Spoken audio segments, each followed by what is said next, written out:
Bienvenidos a esta entrevista de France 24. Christopher Nolan ha estrenado recientemente su ya esperada película sobre la Odisea y ha traído, desde luego, un renovado interés por esta obra clásica de la literatura.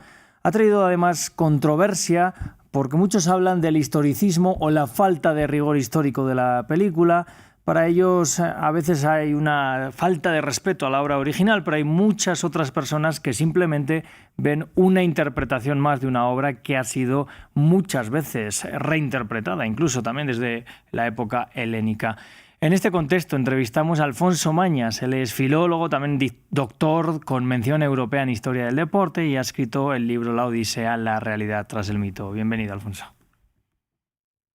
Hola, Rodrigo, muchas gracias.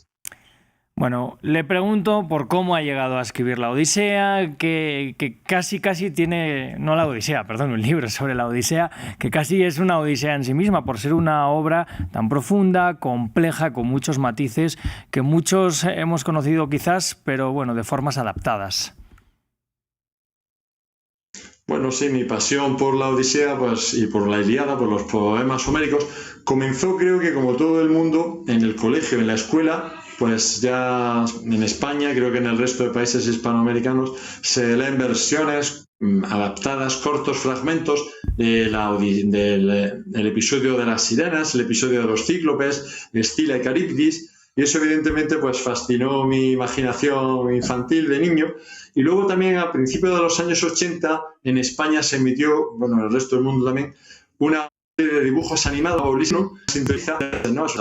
Y posteriormente ya, pues bueno, en el instituto, pues estudiando latín, pues las primeras traducciones, pues hacíamos traducciones del episodio de las sirenas, de los cíclopes, del latín al castellano. Y luego ya pues te decides a estudiar filología, y en filología pues evidentemente no solo ya estudias la Odisea y la Ilíada, sino también la Odisea y la Ilíada es la base de la literatura occidental, así que en todas las demás obras de la literatura acabas reencontrándote con episodios de la Odisea, o sea que es constantemente un volver a releer la misma obra y un apasionarse por ella.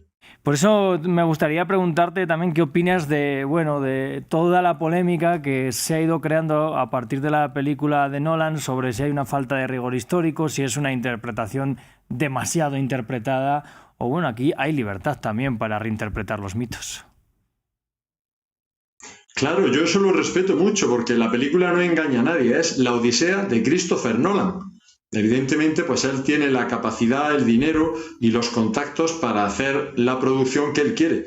Es como si tú, Rodrigo, o yo, pues tuviéramos la capacidad económica y técnica para hacer nuestras propias versiones o nuestra interpretación. Cada lector que haya leído La Odisea, pues saca su interpretación, su significado. Y Christopher Nolan, pues simplemente ha hecho la suya. Yo recuerdo que cuando empezaron a compartir en redes sociales los primeros trailers de la película, pues lo machacaron mucho, por ejemplo, por la vestimenta, porque evidentemente las armaduras pues no son las de la época micénica, sino que van con cascos y corazas de la época imperial romana. Evidentemente eso es un anacronismo, pero bueno, imagino que Nolan pues ha considerado que así puede mostrar de una manera que llegue más a los espectadores, al común de la gente, porque el común de la gente realmente no sabe cómo eran las armaduras que se llevaban en época micénica. Quizá lo hubiese visto muy raro. Y pues todos asociamos como a una historia más épica, pues los típicos cascos, la típica coraza que llevan, que es más de época romana,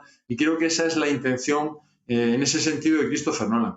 Luego también ha sido muy polémico pues la elección del elenco de actores, por ejemplo, pues 2 actrices de etnia negra para los personajes de Atenea y de Helena de Troya. En el poema homérico, pues evidentemente se dice que Atenea se la define como Glaucos. Glaucos es de ojos claros, de ojos azules, así que evidentemente pues no sería de etnia negra. Y Helena de Troya pues tampoco se la define siempre con Helena de blancos brazos, es decir, la piel blanca era uno de los rasgos de las características del ideal de belleza femenina de la época, en esa época, en el siglo XII Claro. a.C. Entonces, pues eso es polémico, pero ¿por qué hace eso Nolan? Para que una película narrativa como una interpretación del mundo de la sociedad, pues evidentemente eso es lo que ha tratado de hacer. Por ejemplo, Pulp Fiction de Tarantino triunfó en su momento porque evidentemente él consiguió hacer una metáfora, una interpretación de la sociedad norteamericana de mediados de los años 90. Eso lo entendió correctamente el público y efectivamente pues tuvo un éxito de premios y de audiencia. Nolan ha intentado hacer lo mismo, ha tratado de mostrar la diversidad y la conflictividad que hay también étnica en Estados Unidos en este momento, y también poner presentes en el primer plano valores tradicionales que actualmente pues están tratando de volver a recuperar un poco en la sociedad estadounidense por un grupo quizá, un sector un poco más conservador, pero también integrándolo dentro de esa diversidad étnica, ¿no? Claro, pues es una película del momento.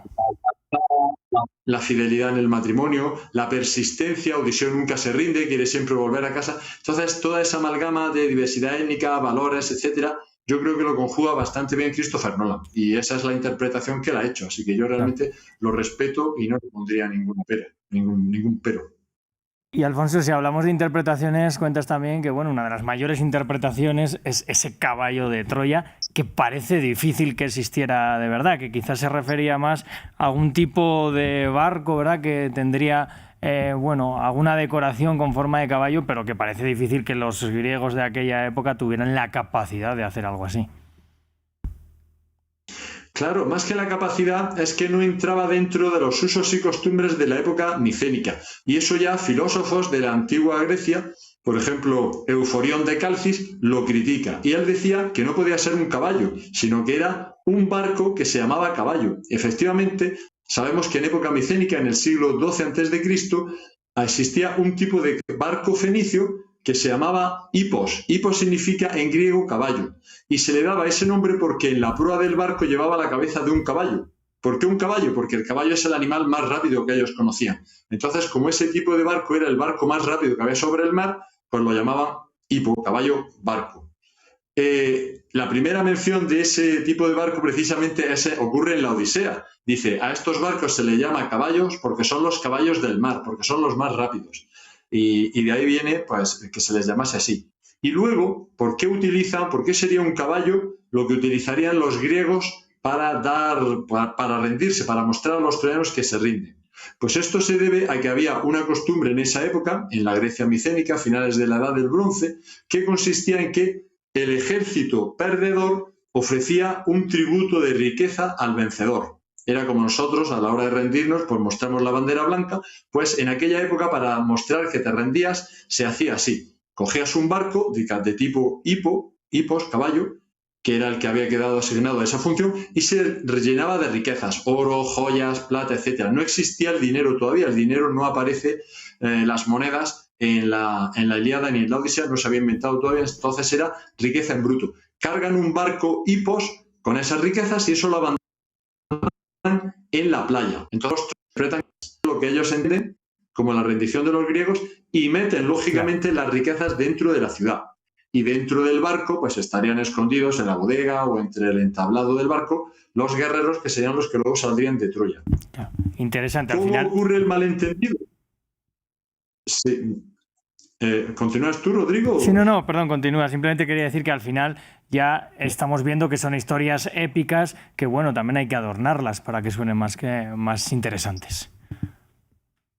Claro, y ahora viene el malentendido. ¿Cómo puede ser posible que de un barco originalmente pasaran ya los propios griegos, porque tenemos imágenes, relieves del año 750 a.C. de los propios griegos en los que ya muestran un caballo con patas, con cabeza, con cola? ¿Cómo pudo ser posible que los propios griegos cometieran esa equivocación y pasaran de un barco con cabeza de caballo a un caballo? Pues esto se debe a que al finalizar la época micénica, después del siglo XII, cae la cultura micénica, llega la Edad Oscura y entonces ya en Grecia se pierde el contacto con el mundo más desarrollado, con los fenicios, con todos estos pueblos del oriente del Mediterráneo, y entonces ya no vuelve a verse en Grecia un barco hipos. Olvidan que existía ese tipo de caballo, pero sin embargo en esos poemas que se habían compuesto después de la guerra de Troya, porque son varios poemas, no es solo uno, sino que había varios cantos de gesta, es decir, después de la guerra de Troya, vuelven los guerreros y los propios guerreros o sus hijos comienzan a componer cantos de gesta. En España tenemos el canto del Mío Cid, fue un gran guerrero que ayudó en la reconquista de España, y cuando muere, pues se comienza a componer una oda, un canto de gesta oral. Pues lo mismo ocurriría al acabar la guerra de Troya. Compusieron un canto sobre Aquiles, otro sobre Diomedes. El canto quinto de la Ilíada va dedicado a Diomedes, no se habla de Aquiles. Entonces, habría diversos cantos dedicados a los distintos episodios de la guerra de Troya. Claro, interesante. ¿Qué ocurre? Que con el... ¿Cómo? No, perdón. Te quería hacer una última pregunta, Alfonso. Estos cantos nos hablan mucho de cómo eran los hombres, de sus bondades, también de sus miserias. En el fondo nos están hablando de cómo era el ser humano y la guerra en ese momento. Claro, eso es lo valioso de la Ilíada y de la Odisea, que tú enseguida adviertes que no es un hombre que viaje en un barco, es un hombre enfrentándose a todas las adversidades de la vida, a todos los problemas que le surgen en la vida para conseguir reunirse con su familia, volver con su esposa, etcétera. Él no sabe si su mujer sigue viva, si su hijo sigue vivo, si Ítaca sigue existiendo, pero él tiene la idea de querer volver ahí, que es la persistencia, la constancia, los valores que transmite la Odisea y la épica griega. Por eso sigue vigente 3000 años después, porque no es un griego viajando en un barco, es un ser humano como tú o como yo, que está luchando en la vida por lograr la felicidad, reunirse con su familia, que en esa lucha estamos todos. Claro, al final nos apela a cada uno de nosotros también 3000 años después. Alfonso Mañas, pues muchas gracias por traernos un poco del que es tu libro, que recomendamos a la gente que lo lea también, si quiere ahondar un poco, y quizás es la puerta de entrada después a leer la Odisea como tal. Muchas gracias, Rodrigo. Me ha faltado explicar por qué Homero pone, por qué el caballo acabamos pensando que era un caballo en vez de un barco.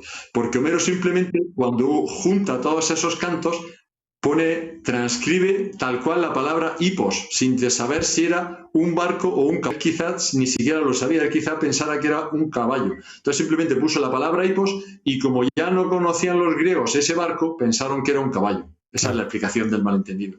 Pues entonces lo dejamos aquí también para que la gente llegue hasta el final de esta entrevista y lo descubra. Muchas gracias, Alfonso. Muchas gracias, Rodrigo.